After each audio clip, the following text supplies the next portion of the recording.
A rocky ride in a car that should be gliding over pebbles like it's on rails. Yeah, that's not how you want your daily commute to feel. So let's dig into this.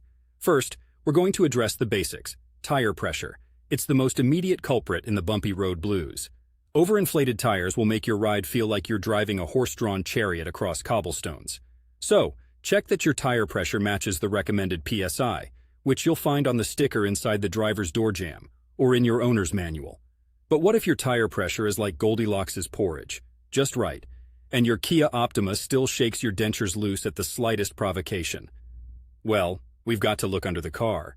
Faulty or worn suspension components, such as struts or shock absorbers, are like the secret agents of ride comfort. They absorb impacts and keep your car steady. If they've gone rogue, every bump in the road becomes a major disturbance. Now let's talk alignment. It's the unsung hero of smooth sailing. A misaligned car fights against itself, and your comfort is the collateral damage. This usually leads to uneven tire wear, which can also cause a jarring ride. A trip to a competent mechanic for an alignment check could be your ticket to Tranquility Town.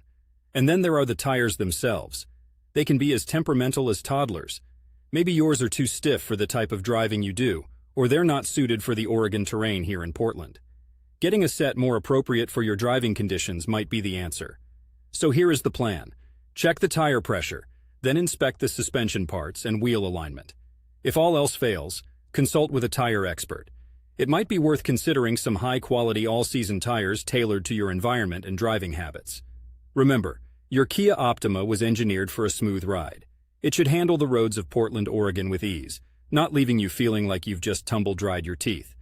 Get these things checked out, and you'll hopefully be back to cruising in comfort in no time.